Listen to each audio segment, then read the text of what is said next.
All right, so today, first I'm going to check, make sure my mic's working, and then I'll let you know what I'm working on today. If you note from the title, it's binomial distributions. Yep, mic's working. As always, professional with my iPhone just to check to see what's coming out on Twitch or YouTube. So today we're going to talk about binomial distributions. This is a review for the test that was supposed to be this next Wednesday for my face-to-face class, but I will be out of town at a conference, so I won't be able to be there this Wednesday night. So I have pushed it off till the next November date, which is November 5th, that next Wednesday. So today I'm just going to walk through a few problems. I'm trying to put a few more of these up here, some shorter ones that just walk through the entire process start to finish. So if your notes are lacking from class, or if you haven't worked enough problems, you can go back and work some problems and have something to refer back to. So with that said, let me talk about, I know everybody that comes on here and streams talks about their setup. So my setup is not that fancy, as you can see, but I have a 2015 iMac Pro, fully loaded from 2015, runs like a champ, takes no more updates. So I've got that, and I run Ecamm instead of what people do when they're streaming their games, OBS and things like that. I run Ecamm. It's the same, it's kind of a shell over the OBS type app that you might have, and it runs very well with what I'm doing. And so I use a Stream Deck to switch between scenes. This has been very helpful, actually. Finally, after years of having this thing, I finally have a real use for it. So without further ado, I'm going to get started. I also use a Blue Snowball mic. I probably need a better mic. I was listening to a stream last night where they came through very clear, and my Blue Snowball with the pop filter, sometimes it comes through clear, but sometimes it didn't seem as loud as it could be, or as clear as it could be. So let's go straight into the workspace and right into a problem here. And let me get my Doceri up and going. Should have already had it. Okay, so we're going to take a look at a problem. This is a discrete probability distribution problem. This is specifically going to turn out to be a binomial. And why is it a binomial? Well, let's read through it, then we'll pull up the constraints, and we'll talk about how we find this by hand, which is what we've done in class quite a bit. So you are taking a multiple choice quiz that consists of 5 questions. So you got a 5-question quiz, no problem. Each question has 4 possible answers, only one of which is correct. Sounds to me like you got a 25% chance of getting it correct if you are randomly selecting the answer. To complete the quiz, you randomly guess the answer to each question. Find the probability of guessing exactly 3 answers correctly. The probability of guessing at least three answers correctly, and then the probability of guessing less than 3 answers correctly. Okay, so we have our problem set. So number 1, how is this defined to be a binomial? Well, if you remember from what we've talked about in class quite a bit, a binomial experiment follows these 4 constraints. It's repeated for a fixed number of trials. In our problem, our fixed number of trials is how many questions are on the test. We have 5 questions on the test. That's my fixed number of trials. So n equals 5. Each trial is independent of the other. So each question, you're randomly selecting the answer to each question. So each one of those questions is independent of the other ones because you're just randomly selecting the answer. There's no build across there. The second piece here, there are only 2 possible outcomes of interest for each trial. Success or failure. So success in this case is if you get it right. Failure are the other 3 answer choices, which means you got them wrong. So you have a 75% chance of failing on any given problem and a 25% chance of getting it correct. The probability of a success is the same for each trial. So it's a success for each trial, since there are 4 answer choices for each of these problems, is 25%. And the random variable x counts the number of successful trials. So back to the problem, we're trying to find the probability of guessing exactly 3 answers correctly out of the 5 problems. We're trying to find at least 3 answers correctly out of the 5 problems and less than 3 answers correctly out of the 5 problems. So in other words, we have a discrete probability distribution we're going to build a table for. And here are the constraints that help me define whether this is a binomial or not. Now, here's what we've been using in class quite a bit. I've written this over and over and over again. We're working with a combination here that's then multiplied times the probability of success to the x power times the probability of failure to the n minus x. We're going to work with this again here. So this doesn't go away. I'm going to build a table, and we're going to work with our formula that I've introduced and used quite a bit in class. So let me see. If I write too far up, I'm underneath. So, okay, there we go.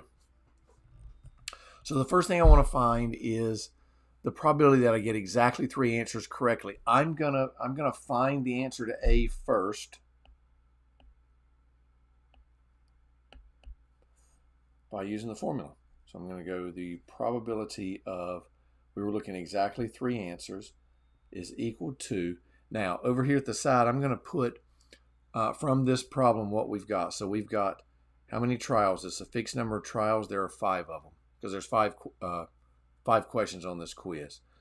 The probability of success is 0.25 because there's 4 answer choices. Only one of them is correct. If you randomly choose an answer and it's correct, you got a 25% chance of getting that correct by randomly choosing it. Your probability of not success is whatever's left, 0.75. And that's all I really need right here. I think I'm good to go. So our formula is as follows. I knew this was going to happen. Let me go a little bit lower. N factorial, there we go. N minus x factorial times p to the x times q to the n minus x. Okay, no problem. On my working space, I don't see the answer guessing that particular problem that I've got up there. So I have to be very careful where I put it. That's why you may hear me make statements about I'm off, and you're probably thinking, well, he's got it right in front of him. I do and I don't. So, sorry. Okay, let's work through this. Let's substitute in and then let's figure this out. So I've got n equals 5. So I've got 5 factorial. So 5 times 4 times 3 times 2 times 1. That's from the numerator. That's coming from there. Okay. And then I've got the denominator, which was n, which is 5. Subtract x, which is 3, which leaves me 2 factorial, which is 2 times 1. And then my x factorial, which is 3 times 2 times 1, right? Because x was 3 in this case. The x that we're looking at is right there. Okay. So I've got that set up, and then times that 0.25, the probability of success, to the x power, which is 3, times the probability of not having a success or being a failure to whatever's left, which is the n minus x, which is 2. Okay, so 3 over 3 is 1, 2 over 2 is 1, 1 over 1 is 1. They're gone. Then I've got 5 times 4 on the top, which gives me 20 right there. And then 2 times 1 on the bottom, which gives me 2. So really I've got 10. So I am looking at 10 times 0.25 to the 3rd power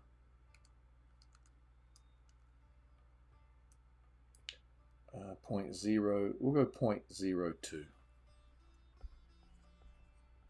times 0.75 squared, 0.56. So the probability of getting exactly 3 correct, given that I'm randomly selecting the answers to any one of these 5 problems, to all of these 5 problems, is as follows.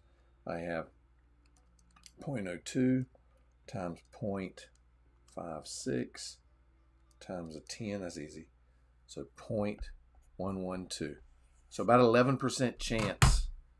So I got a probability of about 0.112 of getting exactly 3 correct. Well, that seems okay. Not.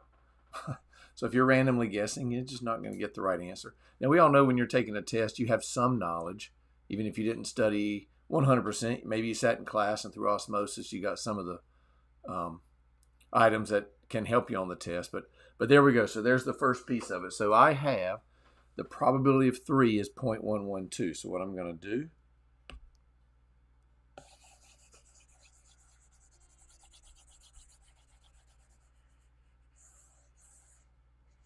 I'm going to erase this off, and I'm going to draw my table down below.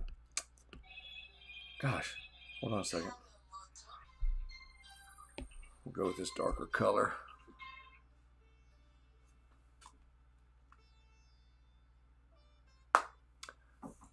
As a work phone, I've got a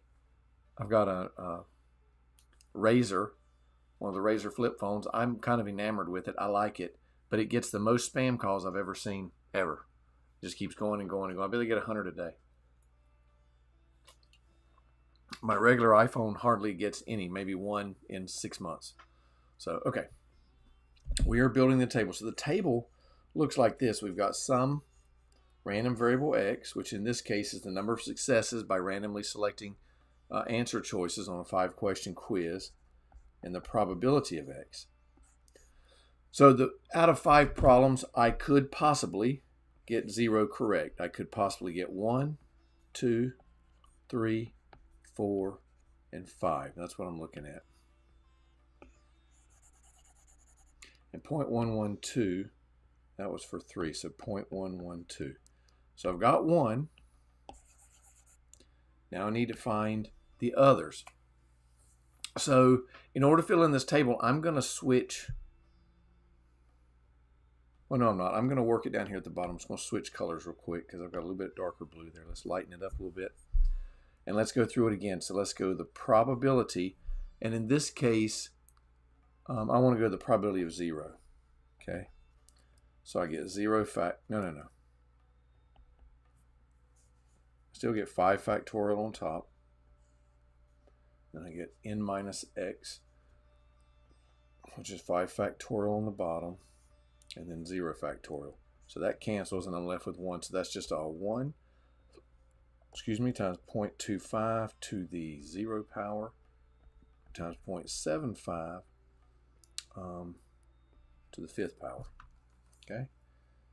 So I've got this right here. This becomes 1. This becomes 1. So basically I'm just looking at 0.75 caret 5, 0.237. No problem.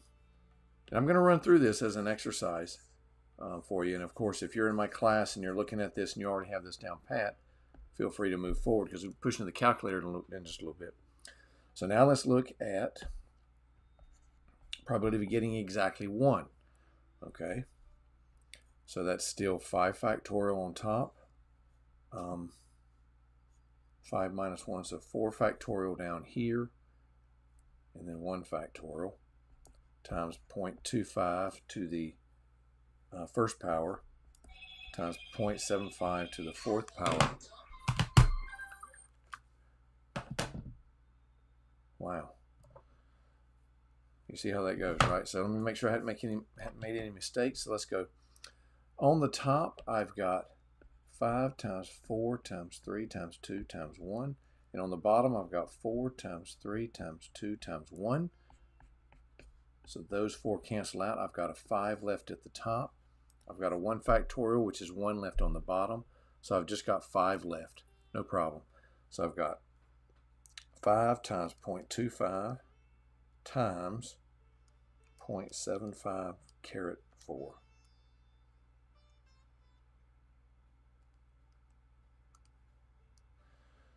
Looks like 0.396. Now I'm working through this really quick, so there's a chance I make a mistake, but we're going to check it at the end.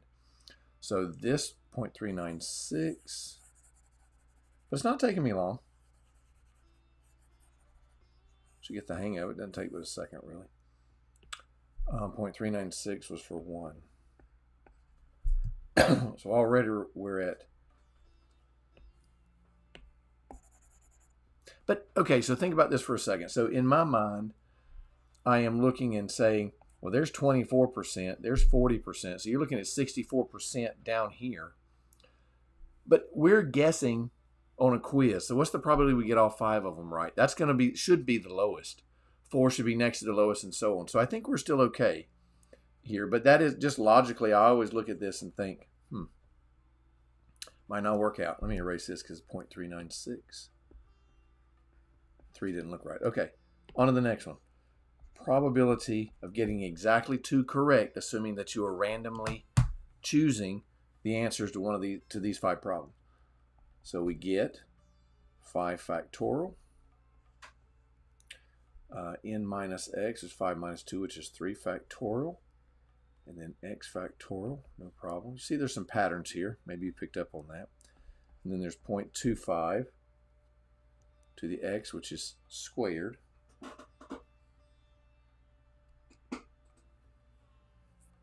And then times 0.75 to the third power. I was looking back over my work to make sure I did not typo over that, and I didn't on my calculator earlier. So I've got, let me change this again. I don't really like that color. Let's go light purple. So I've got 5 times 4 times 3 times 2 times 1 on my scratch. I've got 3 times 2 times 1. Gone, gone, gone. Gone, gone, gone. So I'm left with 5 times 4 on top. And then 2 times 1, which just leaves me that 2 on bottom. No problem. So I've got 20 divided by 2. Gives me 10. So I've got a 10 here. Okay, a lot of scribbles there. So I've got 0.25 caret 2 times 0.75 caret 3 times 10. Move the decimal. 0.264.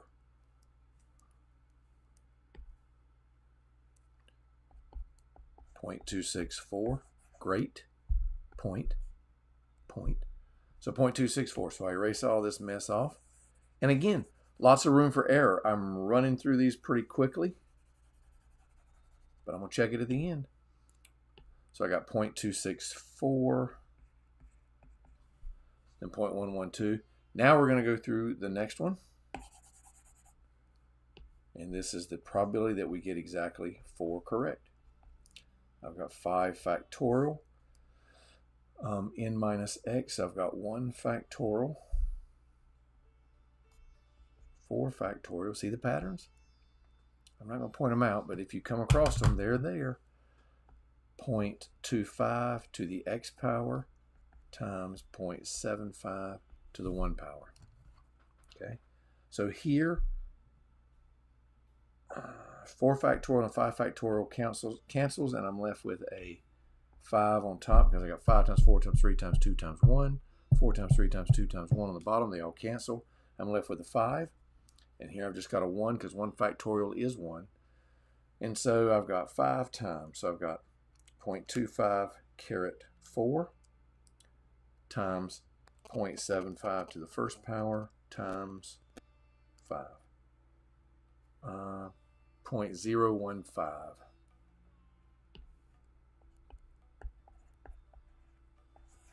Okay, no problem. Now I'm going to actually check the last answer. I don't have to, because now that I've got now that I've got almost all of them, now that I've got all of them but 1, then all I really have to do is add the ones I've got so far, subtract from 1, and get the last one. But I want to verify that my numbers are right, so I'm going to actually find 5, and then I'll add all these up and make sure that the sum of the probabilities equals 1. Okay, so and last time I used yellow accidentally down there, sorry. Kind of merging my colors. So now we're looking at the probability that we get 5 successes by randomly guessing. Now that should be low. So I've got 5 factorial. N minus x is 0 factorial. 5 factorial times 0.25 to the 5 times 0.75 to the 0. Okay. 0.75 to the 0 equals 1. 0.25 to the 5th power is 0.00098.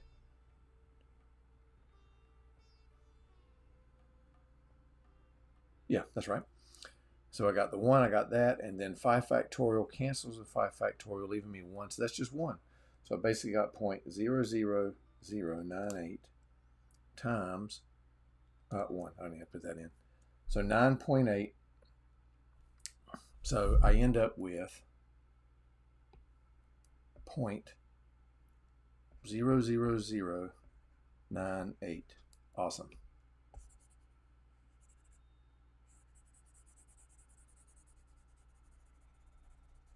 In all actuality, for a problem like this, now if you had tons and tons of data, you probably would not want to walk through each individual piece of this using the formula. But with this one, I had I had six numbers defined. I found all of them pretty clearly. I'm now going to use my calculator and add them up. So I got 0.237 plus 0.396 plus 0.264. I think I erased them off when I was erasing the bottom. Plus 0.112 plus 0.015 plus 0.00098. And I get 1.02498. So remember, the sum of your probabilities has to equal 1. But I rounded at different spots here. I mean, I truly did. And I took it out to certain, I even rounded there when I was adding and putting stuff together. So I got a hodgepodge of rounding. I'd say that's 1. I'm good with that. And I'm going to check this now using technology. So I'm going to check this particular table using technology. So I've got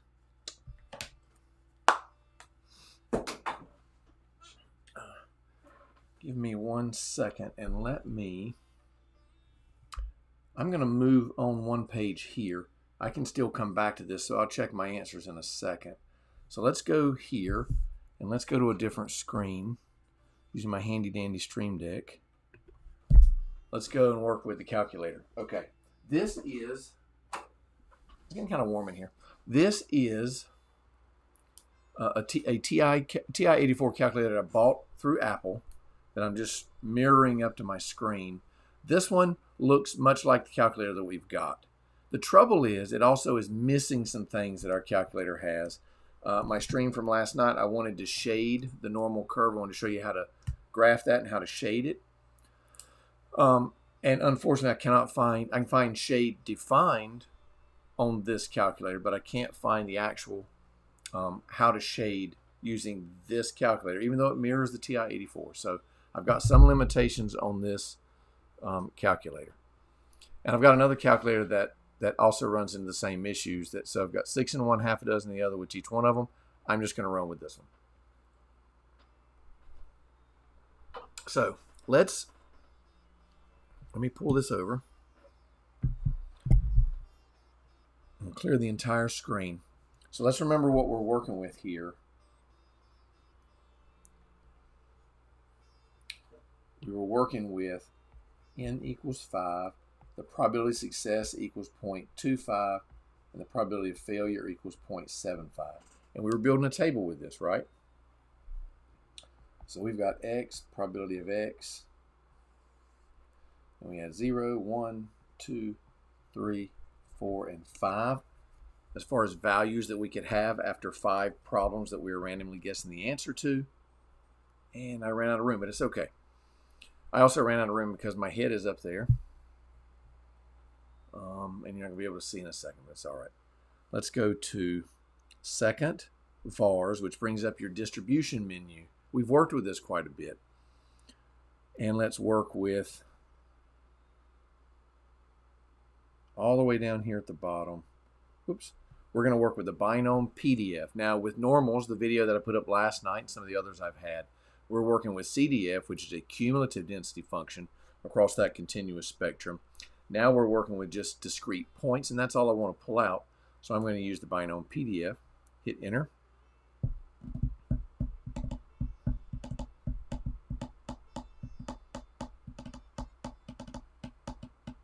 We've got 5 trials. That's how many fixed number trials, 0.25. And x equals, let's say, 0. Okay. Ta-da. Here's what I wanted to get to. So I'm going to actually backtrack here and hit delete and delete. Now, notice what I've got right here. I've got the Binomial PDF. I've got 5 trials, and the probability of success is 0.25. I'm not looking for individual trials. I want to find all of them. In a regular calculator, if you use this syntax right here, it'll bring up all of them. and it does here as well. So your syntax is binom PDF in P and close the parenthesis. It puts them all up there in its own little containment area with some parentheses on the side. We don't want it like that, though, although we can pull out most of them and probably scroll up and scroll over. But an easier way to deal with it is to go down to Store, STO, which is down there, first column next to the last bottom, and we're going to store it in second one. We're going to put it in L1. We've worked with L1 quite a bit up to this point in this class. It brings it back. It says that, and then I go to Stats. Should be Stat. That's another flaw of this calculator. It names things wrong. Maybe it had to do that for copyright. I'm not sure. And there they are. Now, I can barely see them. But, yeah, I can barely see them. But I can see them down at the bottom a little bit better. So I've got 237. 237. And for 1, I've got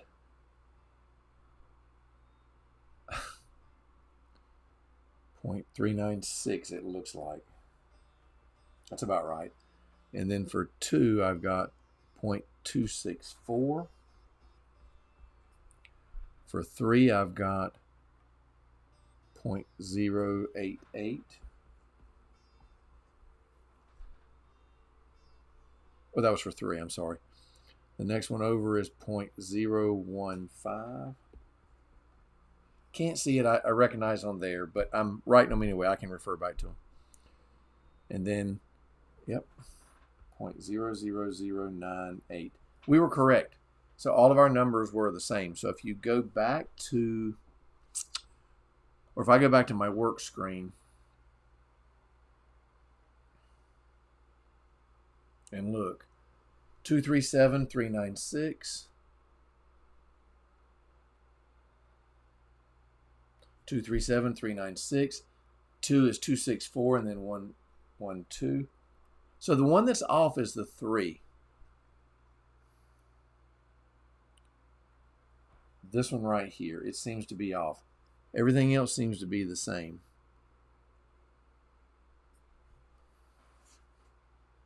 So I've got about 9% instead of 11% there. That's the only one that is slightly off from my calculations because I did it here. Maybe that's why let me run through that one again. Maybe I made a mistake manually, so I'm going to run through it again real quick. Bear with me. Probability of having exactly 3 is equal to 5 times 4 times 3 times 2 times 1 over n minus x, which is 5 minus 3, which is 2 factorial, and then x factorial, which is 3 times 2 times 1. I do that on purpose to mark those out. I'm left here 5 times 4, and I'm left here 2 times 1. So I've got a 20 on top and a 10 right there. Okay? Times 0.25 to the x, which was 3, times 0.75 to the n minus x, which is 2. Okay, let's take a look. So I've got 0.25 caret 3 times 0.75 caret 2, oops, times 20 divided by 10. Oh, why did I put 10 at the bottom? I may have done that last time too. 2 factorial is not 10. I think I wrote 10 because 20 divided by 2 is 10. That's what I did. So anyway, so 10 is what I'm multiplying by. No problem. And I get 0.087. So I made a mistake in that first one right there. Hence my 1.02 as the sum is slightly off, although I was willing to accept it because I'm so narcissistic, I suppose. But this should be 0.088. Beautiful. So using the calculator, I found my mistake. And I'm going to erase all this off. It's a beautiful thing. And I know some people don't like to make mistakes. That was probably a purely computational error, probably much like what I just found there where I wrote the 10 but never wrote the 2. I probably pulled a number slightly wrong there. Let me add up again. So I'm going to go 0.237 plus 0.396, 0.396 plus 0.264 plus 0.088 plus 0.015 plus 0.00098. Yeah, much better. So now I get the sum of the probabilities is equal to 1.00098. Much, much, much better, although I was willing to accept that. So when you are, hey bud, yeah, what I'm teaching is statistics. This is a binomial distribution, which is a discrete probability distribution. I teach a face-to-face class, and once in a while I put videos up for my folks just to walk through some things that they can look back at and use when they're working problems. So this is a basic statistics course at the college. So it would be used really anywhere that you're working with numbers. So we'd be looking at probabilities here. The probability that we, on a 5-question test, when answering questions, what was the way it was written? It was, you're randomly guessing the answers. Then the probability of randomly guessing answers on a 5-question quiz and getting exactly 3 correct would be 0.088. So certainly in a classroom, it's an easy application, but you could also use it in business along the lines there as well. So I hope that helps a little bit. So, but I made a flaw in my first computations. It didn't show up massively. It showed up just subtly. And when I went back and worked it, then I noticed that I was off a little bit. And I found it because when I was at the, let me go here, I was at the calculator, my value for 3 was 0.088. So not that the calculator can't be wrong sometimes, but if every other number was right on and that one was off, then I figured it was just an error on my part. And what I was saying was, and by the way, thanks for stopping by my YouTube stream. I appreciate you stopping by and asking a question. A lot of folks don't want to say, I made a mistake. It's just too easy to make a mistake. And I think it's the better thing to take away here is how do you troubleshoot it? How do you look at it and determine whether it was a mistake in the first place, and how do you walk back? Now on my stream, I don't have everything. I have everything kind of laid out sideways and backwards forwards, but spam. I have everything kind of backwards and forwards. But if I was doing these problems on a sheet of paper, whether for my company and education, whatever I'm doing, then I would work them top to bottom. So if I logically came to an answer that didn't make sense in the context of what I was looking at, in this case, answering 5 questions by randomly guessing each one, then I'd be able to trace my steps backwards. As a math major, some of you, although you guys deny it in class, some of you may decide to go into mathematics or engineering, and you may have to take a ton of math classes. In those classes, you'll have 7, 8, 9, 10-page problems sometimes where you're just transforming a problem to look differently so that you can work with it and working backwards, forwards, sideways, getting to an answer. And if you have to work backwards from there and you try to do some of it in your head, you'll be lost for trying to track down what you did wrong. Okay. All right. So I just walked through that. Let me go back one more time to here. And let me erase out what I've got in the bottom here. We'll do one quick conversation, then I'll go back to the calculator just to go over that one more time for you so you know how we do it with the formula, with the binomial distribution, and how we use the calculator to also pull out those numbers for our table. Okay. So the first thing we had to do was read this problem, read any problem or any situation that you're looking at, and you have to determine whether it's a binomial experiment. Does it have a fixed number of trials? Does it have just 2 outcomes, a success and failure? Yada, yada, yada. Is the probability the same for success throughout? Or does it change? If it changes, it's not binomial. If it doesn't have a fixed number of trials, not binomial, and so forth. This one fit all the criteria, no problem. Once we do that, we have worked in class with the formula. This is what we just used. In other words, and not to break it down here in this stream, but you've got a combination there that's multiplied times your probability of success times your probability of failure. And we've broken that down in class before. I'm not breaking it down here, just going back over it, practical for the problems. And then if we wanted to go further, which I would like to, we need to find the mean, the variance, and the standard deviation of this particular table. We could do that as well. And to find the mean, remember the mean, variance, and standard deviation for a binomial distribution is very easy. And if you go back to deriving this, like some of the things that we've discussed in class, it works out that you're just multiplying n times p to find your mean. And remember, we looked at the table, right? Where's my, let me take, yeah, we can still see that at the bottom. So we looked at the table. So if you're looking at n times p here to determine the mean, that's easy to do. But if I'm just looking at this table and I'm looking at where the leverage falls, the numbers that have outliers one direction or the other are going to pull that mean that direction. In this case, you're most likely going to have a mean closer probably to 1. So if you've got n times p, you've got, what was our n? 5 times 0.25. Yeah. So you got 1.25. So you're looking at a mean that is somewhere right in here. And it makes sense considering these numbers pull the other numbers that direction. So there's where your mean is. To me, it's more important to understand how to look at numbers like that, because when you walk out in the real world 6 months from now, you may be looking at a table and say, well, what is the mean of this? You'll have a good bird's eye view of what the mean might be based on the distribution of numbers instead of trying to recall some formula that you haven't used in 6 months or 6 years or what have you. So that's what I try to do, what we've been trying to do in class.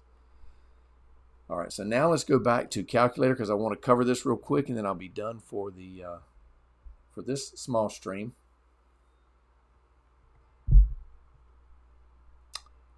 And this is not what I wanted. Time out. Here we go.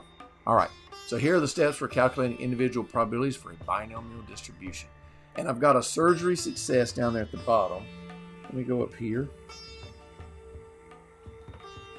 Stat, edit, clear, enter. No, of course not. Yeah, there it is. Okay, second, exit, clear. Okay, so I've got surgery success. I've got one additional small problem that I'm just going to do out loud. I don't have any writing room on this page, so we're just going to use the steps for calculating this binomial using the calculator. So a surgical technique is performed on 7 patients. You are told there is a 70% chance of success. Find the probability that the surgery is successful. So that 70% chance of success is the value you're looking for your random variable x. Find the probability that the surgery is successful for exactly 5 patients. At least 5 patients and less than 5 patients. Well, guess what? We can build all of those because all we're going to do, and your calculator, by the way, will look exactly like this except for this next step. If you go to second vars, scroll all the way down to binom PDF. This looks more like a wizard. I don't use the wizard, I use the other, but it's okay. How many trials do we have here? 7 patients, 7 trials. Probability of success, in this case, success is a successful surgical technique, and that's a 0.70. And then the x that we're looking for, let's just go 0. And we'll go down here at the bottom, boom. But we don't want it to look like this. So I'm going to backtrack. Oops. I'm going to hit delete. Go here, delete. There we go. So I have binom PDF, 7 trials, that's my n. My p is 0.7. This is going to give me all of the values that I need instead of just giving me one at a time. So there they are. Now, they're kind of jumbled. If we have a lot of numbers, there are going to be quite a few across. It's going to be a pain in the butt to look at them, write them down, go up and scroll. So we go all the way down to store, which is right above help in that first column. So store, and I'm going to store it in L1. Back in my stat menu, which we've used quite a bit in our face-to-face class. So second one. So we're going to take this whole answer, all those numbers across, store them in the spreadsheet, so to speak. It tells me it's done by pushing them out again. I go to stat, edit, By the way, this calculator again says stats, and your TI-84 says stat. There we are. There's all the numbers. There's all the probabilities. So the probability of getting 0 correct, 1, 2, 3, 4, all the way up to my 7 trials are right there. All right, hope this helps today. Binomial PDF, working with those. I did a video for you last night on normal distributions, which is on my YouTube page and on my Twitch channel. I don't think I pushed students to the Twitch channel, but I am streaming to both to see if I can get them to show up okay. I am not a monetary streamer. I am an instructor of statistics, and when I come on here, I'm just trying to walk through some things that help my students work better at home, even though we're a face-to-face class while they're working on problems. If you get a chance and you like anything that you saw or think this might be good for folks, then by all means, please follow my channel. Again, not monetary, but it makes me feel good inside as a person that somebody thought this might be helpful to somebody else. So I appreciate everybody that stopped by. We had one question today from an outside source. It was Poke X Gerp Reet Sing 89.8, and just asked, what am I teaching and in what field is it used? So again, the course is statistics. So, all right, I've been on about 43 minutes. And as always, I appreciate you coming on. I've got some other videos up here. Some of them might help you in your stats classes. If you ever have a request for anything, xsign83@gmail.com. Send me an email or send me a message here on in the comments, and I'll be glad to put a video up for you if you need some help with anything. Thanks. Have a great rest of your Monday. There we go.